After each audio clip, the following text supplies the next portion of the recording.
Bab faktor penyebab manusia menjadi kufur dan meninggalkan agama mereka adalah ghulu, yaitu berlebih-lebihan dalam memuji orang-orang soleh. Penjelasan dari bab ini walhamdulillah sudah kita jelaskan panjang lebar pada pertemuan yang lalu. Termasuk sebagian dalil sudah kita baca. Di antara dalil-dalil yang dibawakan oleh beliau rahimahullahu ta'ala adalah firman Allah dalam surat An-Nisa ayat 171. Ini sudah kita baca dulu. Allah berfirman, ya ahlal kitab, wahai ahli kitab, itu orang-orang Yahudi dan Nasrani, la taghlu fi dinikum, janganlah kamu melampaui batas, fi dinikum, dalam agamamu, wala taqulu 'ala Allahi illal haqq, dan janganlah kamu mengatakan terhadap Allah kecuali yang benar. Ini pun sudah kita jelaskan ya, dengan penjelasan yang cukup luas.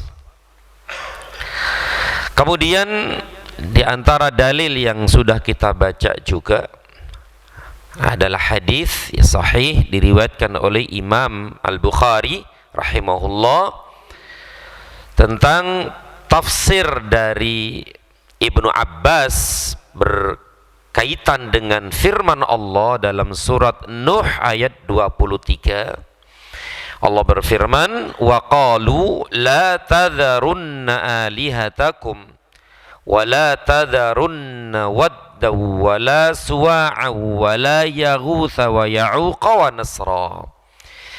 Dan mereka berkata, jangan sekali-kali kamu meninggalkan penyembahan Tuhan-Tuhan kamu, dan jangan pula sekali-kali kamu meninggalkan penyembahan Wad dan juga pula Suwa', Yaghuth, Ya'uq dan Nasr.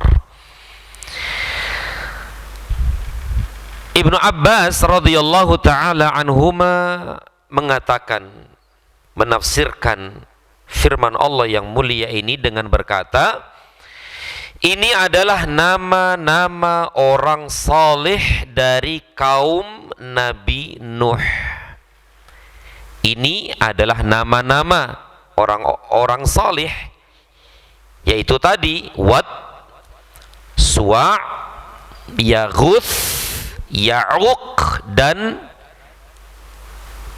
Nasr. Ini adalah nama-nama orang saleh dari kaum Nabi Nuh alaihi salam. Ketika mereka meninggal, 5 orang saleh tadi itu meninggal dunia, syaitan mewahyukan, membisikkan kepada kaum mereka, dirikanlah patung-patung pada tempat yang pernah diadakan pertemuan di sana oleh mereka. Mereka mendirikan, membuat patung-patung mereka tuh 5 orang tadi. Tujuan awalnya adalah untuk mengenang saja, ya, untuk mengenang jasa kebaikan, kesolihan mereka saja. Dan tujuannya juga adalah mengingatkan mereka, ya, mengingatkan mereka agar lebih bersemangat di dalam beribadah. Ini tujuan awal mereka, tidak ada yang lain kecuali itu. Kemudian kata beliau radhiyallahu ta'ala anhuma, dan namailah patung-patung itu dengan nama-nama mereka, Wad, Suwa', Yaghuth, Ya'uq, Nasr. Orang-orang itu pun melaksanakan bisikan syaitan tersebut. Tetapi patung-patung mereka ketika itu belum disembah. Ya untuk kenang-kenangan tadi itu. Sehingga setelah orang-orang yang mendirikan patung itu meninggal dan ilmu agama dilupakan orang, barulah patung-patung tadi disembah. Nah, ini penjelasan dari sahabat yang mulia Ibnu Abbas ini pun sudah kita baca dan sudah kita jelaskan pada pertemuan yang lalu. Kemudian kita lanjutkan. Penulis rahimahullahu ta'ala mengutip perkataan Al-Imam Ibnul Qayyim rahimahullahu ta'ala. Apa kata Ibnul Qayyim? Beliau berkata, banyak dari kalangan salaf yang berkata. Kalau dikatakan salaf itu siapa? Ya, khususnya para sahabat dan generasi setelahnya, yaitu para generasi sahabat, tabi'in dan tabi'ut tabi'in. Tapi lebih khusus adalah para sahabat. Ketika dikatakan salaf adalah mereka, ya. Banyak kalangan salaf yang berkata, setelah mereka meninggal, itu mereka tadi 5 orang soleh tadi itu. Setelah mereka meninggal dunia, orang-orang pun sering mendatangi kuburan mereka. Sering mendatangi kuburan-kuburan mereka. Lalu setelah itu mereka membuat patung-patung mereka. Setelah itu masa demi masa berlalu. Akhirnya disembahlah patung-patung tersebut. Masya Allah ya, ini memang pintar sekali ya syaitan menjerumuskan manusia kepada kebinasaan, khususnya kesyirikan ini. Awalnya sih ya begitu-begitu saja. Awalnya orang-orang tadi itu mendatangi kuburan-kuburan mereka. Ya datang saja, terus begitu. Kemudian syaitan membisikkan itu, bikin patung untuk kenang-kenangan gitu. Tadi sudah kita sebutkan, bikin patung. Mereka bikin patung. Setelah masa demi masa berlalu, datang generasi berikutnya, maka patung-patung itu kemudian disembah. Berarti perkataan mereka ini para salaf tadi yang dikutip oleh Al-Imam Ibnul Qayyim rahimahullah ya sama dengan penafsiran Ibnu Abbas tadi tentang firman Allah tadi, ya. Alhamdulillah. Terakhir kita lanjutkan, dan ini sudah kita baca di pertemuan yang lalu. Kita lanjutkan dalil berikutnya yang dibawakan oleh penulis rahimahullahu ta'ala, yaitu diriwayatkan dari Umar bahwasanya Rasulullah sallallahu alaihi wasallam bersabda. Dari Umar radhiyallahu anhu bahwasanya Rasulullah sallallahu alaihi wasallam bersabda, dan hadis ini sering kita dengar ya. Beliau bersabda, la tutruni kama attaratin nasara ibna Maryam, innama ana abdun faqulu abdullahi wa rasuluh. Artinya, janganlah kamu berlebih-lebihan memujiku, kata beliau sallallahu alaihi wasallam. Janganlah kamu berlebih-lebihan memujiku. Sebagaimana orang-orang Nasrani telah berlebih-lebihan memuji Isa putra Maryam. Aku, kata beliau, hanyalah seorang hamba. Maka katakanlah hamba Allah dan Rasulnya. Hadis ini sahih, diriwayatkan oleh Imam Bukhari dan Muslim. Tapi beliau bersabda, la tutruni, janganlah kalian berlebih-lebihan dalam memujiku. dalam menyanjungku. Ada nggak sih dari kaum muslimin yang berlebih-lebihan dalam memuji beliau sallallahu alaihi wasallam? Ada nggak dari kaum muslimin yang berlebih-lebihan dalam menyanjung memuji beliau sallallahu alaihi wasallam? Jawabannya, sampai-sampai di antara mereka memuji Nabi sallallahu alaihi wasallam sampai kepada derajat uluhiyah. Apa uluhiyah itu? Penyembahan, peribadatan. Ada nggak sih orang dari kaum muslimin yang minta-minta kepada Nabi? Nah, itu kan berlebih-lebihan. Bahkan ada yang mereka meyakini Nabi itu mengetahui perkara yang gaib. Ada. Mengatur alam, ada. Mengatur alam, menjadikan siang dan malam, mengobati pada udah meninggal dunia, memberikan hidayah, memberikan taufik. Ada nggak orang-orang yang meyakini seperti itu? Ya banyak sekali kan, banyak. Bahkan di antara mereka juga meyakini bahwa Nabi itu mengetahui apa-apa yang ada di Lauhil Mahfuz. Berarti perkara gaib. Bisa melapangkan dada, memberikan taufik, memberikan hidayah. Kemudian diminta ini itu dan seterusnya. Ini namanya berlebih-lebihan dalam memuji Rasul sallallahu alaihi wasallam. Nah, makanya Nabi sallallahu alaihi wasallam melarang umatnya untuk ghulu tadi, berlebih-lebihan dalam memuji beliau sallallahu alaihi wasallam. Kama atratin Nasara Ibn Maryam, sebagaimana orang-orang Nasrani telah berlebih-lebihan memuji Isa putra Maryam, yang mana di pertemuan yang lalu sudah kita sebutkan bahwa orang-orang Nasara meyakini Isa itu adalah Allah itu sendiri. Bahkan di antara mereka ada yang mengatakan Isa adalah anak Allah, anak Tuhan. Dan ada yang mengatakan Isa adalah satu dari 3. Nah, kan begitu. Nah, ini tentu berlebih-lebihan. Berarti menganggap Isa anak Maryam itu Tuhan gitu kan. Padahal Isa adalah hamba Allah dan Rasulullah, tidak lebih dari itu. Masya Allah.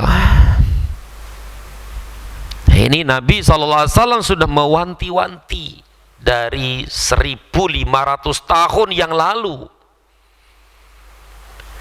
Dan meskipun Nabi telah mengingatkan, masih ada saja dari kaum muslimin yang berlebih-lebihan dalam memuji beliau ini sallallahu alaihi wasallam, ya.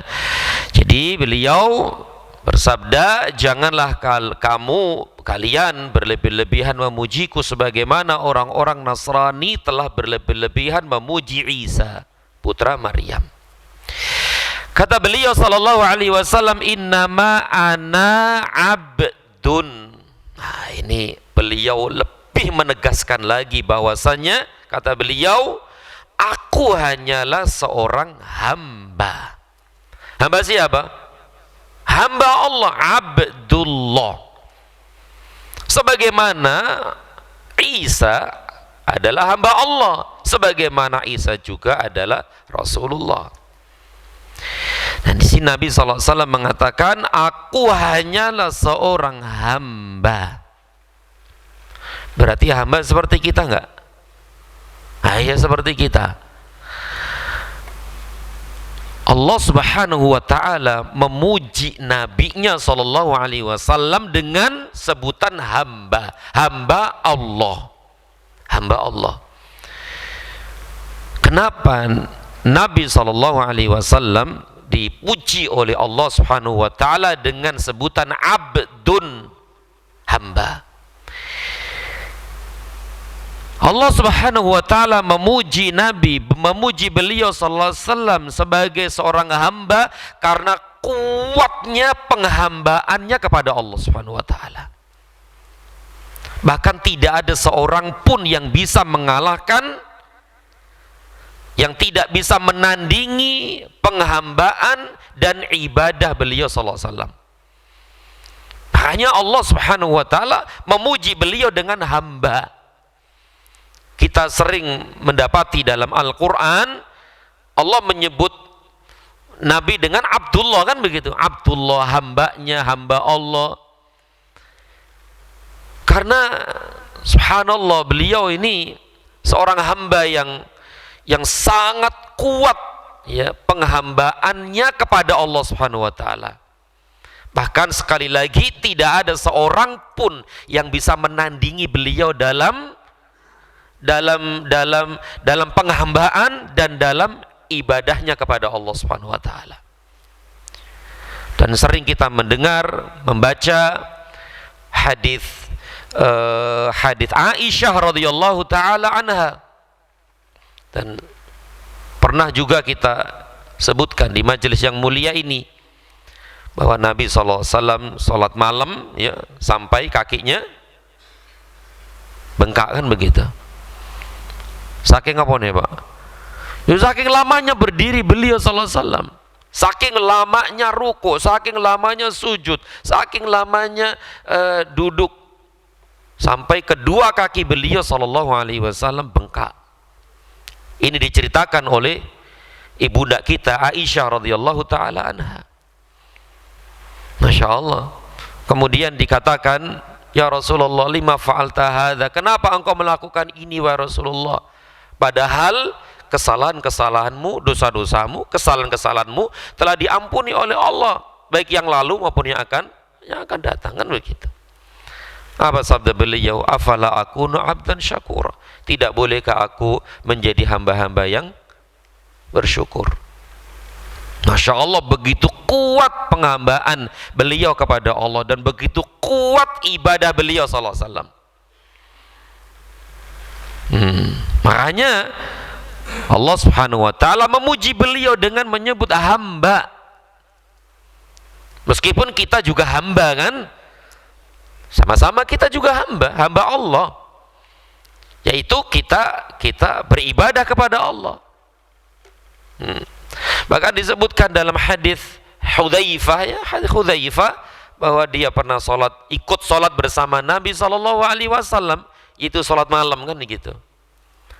Kata Hudzaifah radhiyallahu taala anhu bahwa Nabi sallallahu alaihi wasallam di rakaat yang pertama, satu rakaat pertama, Nabi sallallahu alaihi wasallam membaca surat apa itu?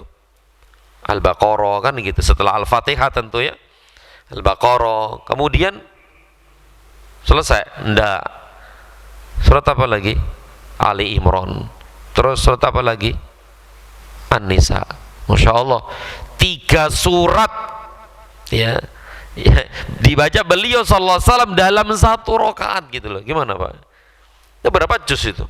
Al-Baqarah, Ali Imran, An-Nisa, berapa juz itu ya? Ada 5 juz, kurang lebih 5 juz ya. Nah, kurang lebih 5 juz dibaca beliau dalam satu rakaat. Dan beliau membacanya tarsilan. Tarsil itu tartil. Tartil berarti pelan-pelan nggak Pak? Pelan-pelan. Masya Allah.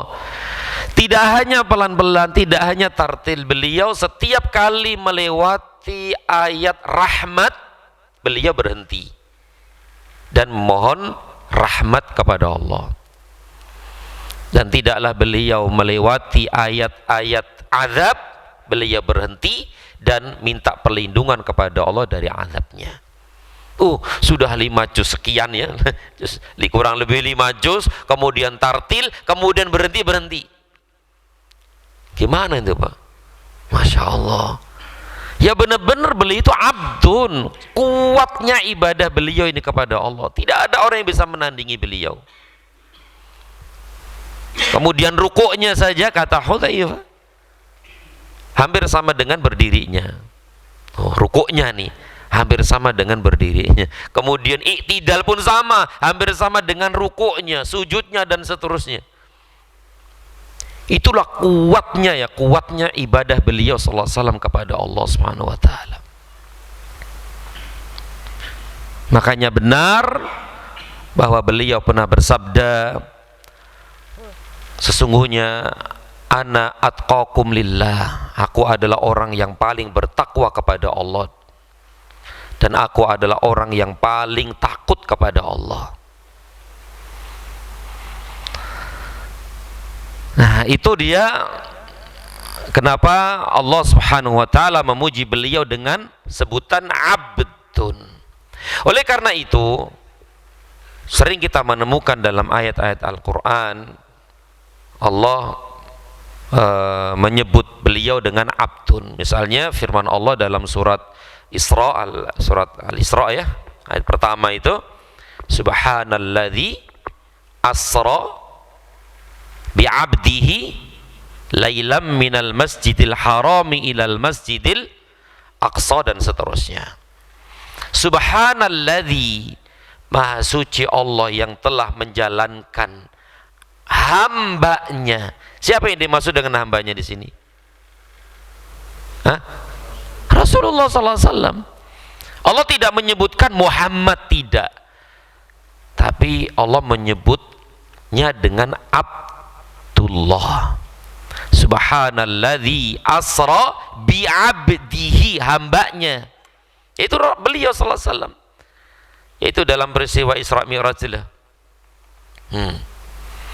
Berarti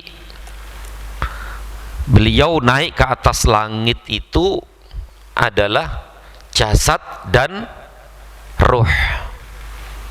Sebagaimana dulu sudah kita bahas itu. Dalilnya salah satunya adalah ini, bi'abdihi, hambanya. Namanya hamba berarti kan jasad dan ruh. Seperti itu. Berarti ini sebuah pujian Allah Subhanahu wa taala kepada beliau sallallahu alaihi wasallam. Subhanalladzi asra bi'abdihi lailam minal masjidil harami ilal masjidil aqsa alladzi barakna, dan seterusnya. Kemudian juga firman Allah Subhanahu wa taala dalam surat Al-Baqarah, wa in kuntum fi raibim mimma nazzalna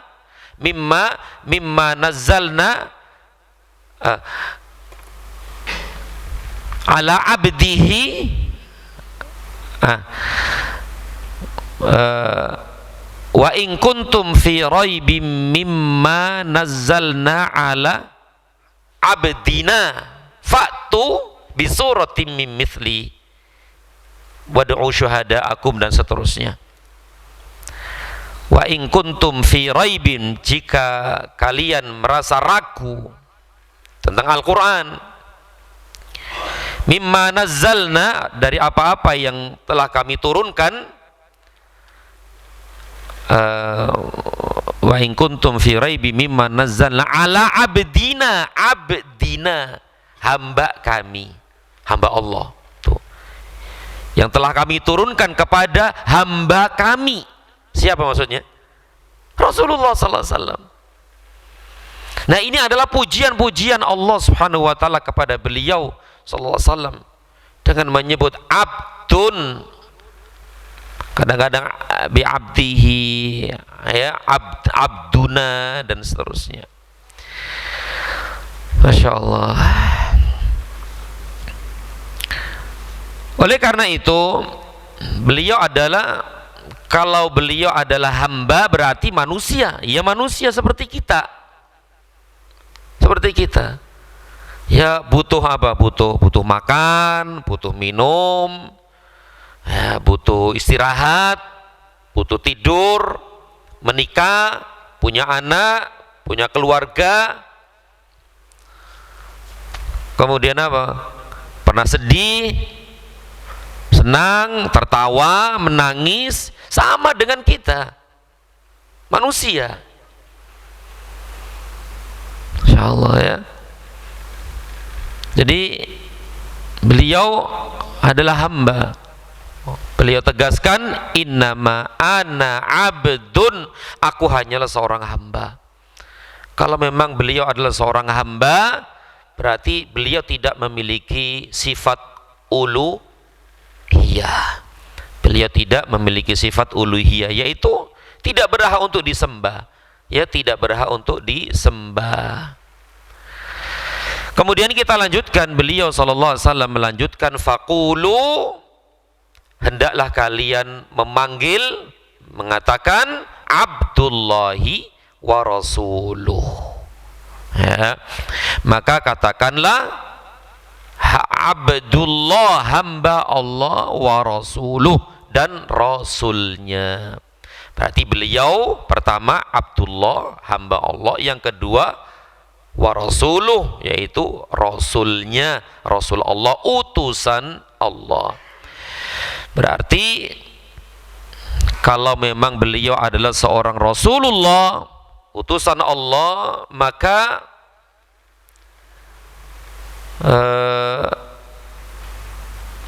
tidak boleh bagi kaum muslimin khususnya untuk meremehkan dan menelantarkan hak-haknya. Berarti konsekuensi kita meyakini bahwa beliau adalah utusan Allah, maka yang pertama kita harus membenarkan apa? Perkataannya. Kalau kita memang meyakini dengan seyakin-yakinnya bahwa beliau SAW adalah Rasulullah, maka wajib bagi kita yang pertama adalah membenarkan perkataannya, membenarkan berita-berita yang beliau sampaikan. Apapun yang beliau ucapkan itu benar dari Allah Subhanahu wa taala. Ya, berita-berita, kisah-kisah dan seterusnya yang keluar dari lisan beliau mulia benar hak dari Allah Subhanahu wa taala. Kemudian yang kedua, melaksanakan perintah-perintahnya. Ini konsekuensi ya, konsekuensi dari kita mengimani bahwa beliau adalah Rasulullah. Yang kedua tadi, melaksanakan perintahnya, perintah Rasulullah SAW. Kenapa demikian? Karena perintah Rasulullah sama dengan perintah Allah. Kalau taat kepada Rasulullah berarti sama dengan taat kepada Allah. Yang kedua, yang ketiga adalah meninggalkan larangan-larangannya. Apapun yang beliau larang, ya kita tinggalkan. Karena apa-apa yang dilarang oleh Rasulullah, ya sama itu juga larangan Allah. Berarti kalau kita meninggalkan larangan Rasulullah, ya sama dengan kita meninggalkan larangan Allah. Ini konsekuensi dari keimanan kita kepada bahwa beliau Rasulullah, hamba Allah. Kemudian yang ketiga, yang keempat adalah tidak beribadah kepada Allah kecuali sesuai dengan yang disyariatkannya. Tidak beribadah kepada Allah, ya, tidak beribadah kepada Allah kecuali dengan syariat yang dibawanya, yang disampaikannya. Ya, tidak beribadah kepada Allah kecuali dengan syariat yang dibawanya, yang disampaikannya. Berarti tidak boleh mengada-adakan, ya, tidak boleh mengada-adakan dalam urusan agama.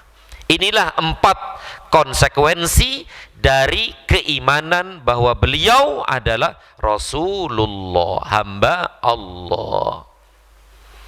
Pertama tadi apa? Pertama tadi adalah membenarkan ucapan-ucapannya, membenarkan perkataan-perkataannya. Yang kedua adalah melaksanakan perintah-perintahnya. Yang ketiga meninggalkan larangan-larangannya. Dan yang keempat tidak beribadah kepada Allah kecuali dengan apa-apa yang telah beliau bawa. Ayyuhal ikhwah, a'azzaniyallahu wa iyyakum. Ini dalil ya, yang keberapa ini? Yang ketiga ya, atau yang keempat tentang bab ini adalah sabda Nabi SAW yang artinya janganlah kalian berlebih-lebihan memujiku sebagaimana orang-orang Nasrani telah berlebih-lebihan memuji Isa putra Maryam. Aku hanyalah seorang hamba. Maka katakan hamba Allah dan Rasulnya. Kemudian dalil berikutnya, Rasulullah sallallahu alaihi wasallam bersabda, "Iyyakum wal ghulu." Jauhilah oleh kalian sikap berlebih-lebihan. Iyyakum wal ghulu. Jauhi sikap berlebih-lebihan. Kenapa? Fa inna ma ahlaka man kana qablakumul ghulu. Karena sesungguhnya sikap berlebih-lebihan itulah yang telah menghancurkan umat-umat sebelum kalian. Hadis ini diriwayatkan, hadis riwayat Imam Ahmad, At-Tirmidzi dan Ibnu Majah dari Ibnu Abbas radhiyallahu taala anhuma. Iyyakum wal ghulu. Hati-hati, jauhi ghulu, berlebih-lebihan. Berlebih-lebihan dalam, tidak hanya dalam memuji seseorang, bahkan berlebih-lebihan dalam masalah muamalah, berlebih-lebihan dalam masalah ibadah, berlebih-lebihan dalam adat, istiadat, kebiasaan.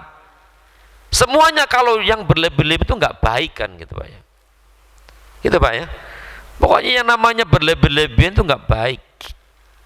Makanya Nabi sallallahu alaihi wasallam mewanti-wanti, iyyakum wal ghulu, hati-hati, jauhilah oleh kalian sikap berlebih-lebihan. Fa inna ma ahlaka man kana qablakumul ghulu. Karena sesungguhnya sikap berlebih-lebihan itulah yang telah menghancurkan, yang telah membinasakan umat-umat sebelum kalian. Hadis ini ada asbabul wurudnya, ada sebab apa, asbabul wurud ya, sebab beliau mengucapkan hadis ini, sebab kenapa beliau bersabda ini, namanya asbabul wurud. Sebabnya apa Pak? Sebabnya itu waktu beliau haji, namanya haji wada ya, beliau minta kepada Ibnu Abbas untuk diambilkan kerikil-kerikil kecil untuk lempar jumroh. Gitu. Jadi Nabi SAW minta tolong kepada Ibnu Abbas untuk mengambilkan batu-batu untuk lempar jumroh. Ya. Maka Ibnu Abbas mengambilkan untuk beliau 7 kerikil itu. Tidak terlalu besar dan tidak terlalu kecil. Setelah itu beliau mengambilnya dan memegang dengan tangannya, lalu beliau melempar jumroh dengan 7 kerikil tadi itu. Lalu beliau sallallahu alaihi wasallam bersabda ini, iyyakum wal ghulu. Jauhilah oleh kalian sikap berlebih-lebihan.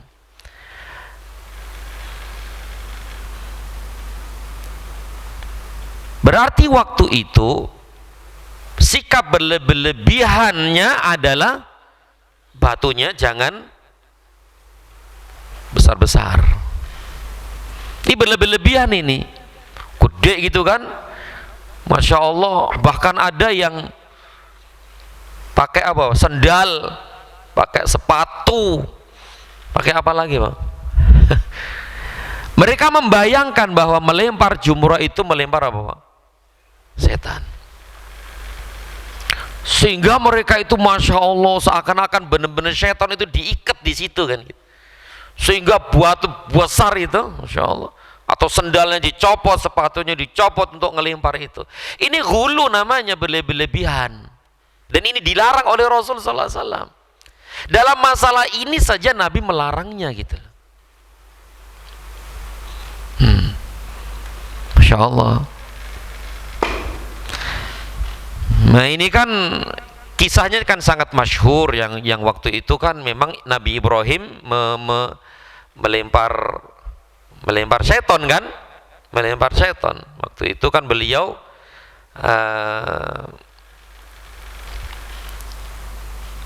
kisahnya sangat masyhur itu kan, sangat masyhur. Yang mana Nabi Ibrahim alaihissalam melempar seton, melempar iblis itu kan. Nah, dibayangkan oleh orang-orang umat Muhammad SAW yang melakukan itu, membayangkan bahwa itu adalah syaitan. Maka nggak benar seperti itu, ya. Melempar jumroh dengan batu-batu kecil biasa saja. Kenapa? Ya kan ini perintah Allah gitu loh. Perintah Allah melempar jumroh, bukan tujuannya untuk melempar syaitan tadi itu. Memang dulu Nabi Ibrahim melempar itu adalah memang melempar syaitan, melempar iblis. Tapi sekarang ini adalah dalam rangka melaksanakan ketaatan kepada Allah Subhanahu wa taala. Dan sebenarnya seseorang itu dalam melaksanakan ketaatan kepada Allah, syaitan pun lari sebenarnya gitu loh. Tidak hanya dilempari batu kemudian syaitan lari, enggak.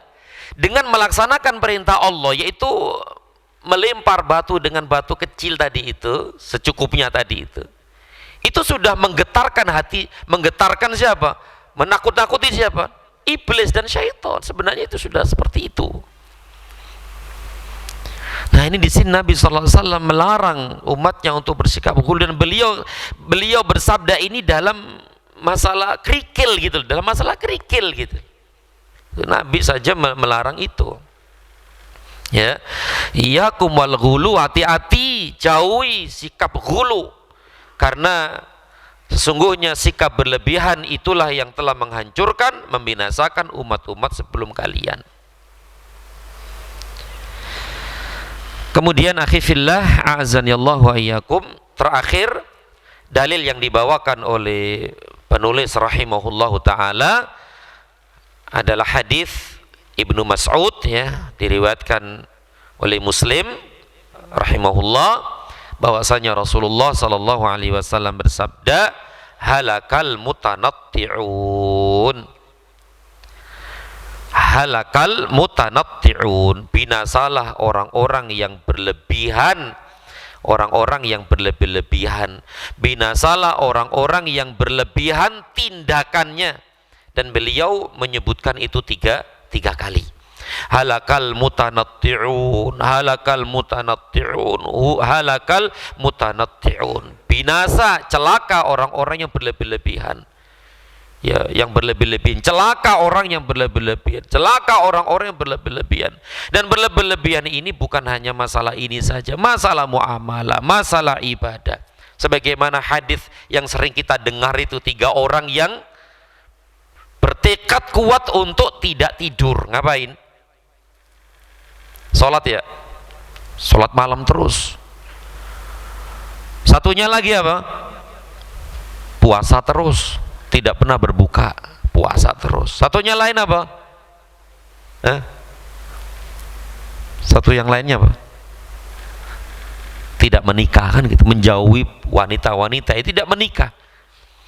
Ini 3 orang yang Masya Allah berlebihan dalam beribadah. Makanya 3 orang ini ditegur dan dilarang oleh Rasulullah SAW untuk melakukan itu semua. Dengan beliau bersabda, aku puasa juga aku berbuka, aku tidur juga, sholat juga tidur, aku juga menikahi wanita-wanita. Ini berlebihan gitu loh, berlebihan dalam beribadah kepada Allah Subhanahu wa taala, dan ini dilarang oleh beliau sallallahu alaihi wasallam. Para bapak sekalian dan saudara-saudaraku sekalian yang saya hormati dan yang saya muliakan, inilah diantara dalil-dalil yang dibawakan oleh penulis rahimahullah ta'ala dalam bab ini, yaitu bab faktor penyebab manusia menjadi kafir dan meninggalkan agama mereka adalah ghulu, berlebihan, ya, kepada orang-orang saleh. Baik, insyaallah taala kita cukupkan sampai di sini. Mudah-mudahan yang sedikit ini bermanfaat dan yang benar dari Allah Subhanahu wa taala, yang salah dari diri saya dan dari syaitan dan dari sedikitnya ilmu saya, dan kita memohon ampun kepada Allah, dan semoga Allah mengampuni kita semua, dan semoga Allah Subhanahu wa taala selalu mencurahkan hidayah dan taufiknya kepada kita sekalian. Amin ya rabbal alamin. Wa sallallahu ala Muhammad wa ala alihi wa sahbihi wa sallam. Subhanakallahumma wa bihamdika asyhadu an la ilaha illa anta astaghfiruka wa atubu ilaik. Wassalamualaikum warahmatullahi wabarakatuh.